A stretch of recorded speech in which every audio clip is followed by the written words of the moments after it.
OBC नेते लक्ष्मण हाके यांच्या सुरक्षेमध्ये आता वाढ करण्यात आली आहे। सतत हल्ले होत असल्यामुळे त्यांना आता Y+ सुरक्षा देण्यात आली आहे। हाकेंच्या घराबाहेर सुद्धा पोलीस बंदोबस्त वाढवलाय। या सुरक्षा व्यवस्थेचा आढावा घेतला आमचे प्रतिनिधी निलेश खरमरे यांनी। अहिल्यानगर दौंड परिसरामध्ये ओबीसी नेते लक्ष्मण हाके यांच्यावर काल हल्ला झाला आणि त्या हल्ल्यामध्ये त्यांची गाडी फोडण्यात आलेली आहे। त्यानंतर आता गृह विभागाने त्यांच्या सुरक्षेत वाढ करण्यात आलेली आहे। Y+ दर्जाची सुरक्षा या ठिकाणी देण्यात आलेली आहे आणि या ठिकाणी तुम्ही पाहताय की त्यांच्या घराच्या खाली या ठिकाणी आता पोलीस बंदोबस्त आहे आणि त्यांची सुरक्षा आहे ती या ठिकाणी वाढवण्यात आलेली आहे।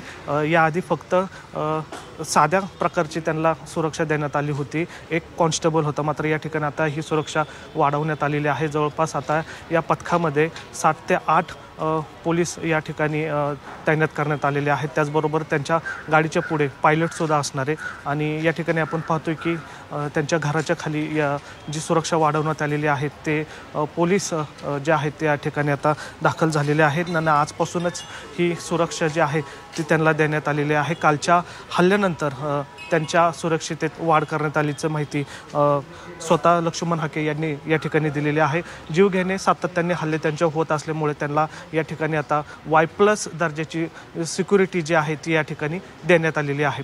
व्हिडिओ जर्नलिस्ट नितीन सांडबोरसह निलेश खरमरे, झी मीडिया, पुणे।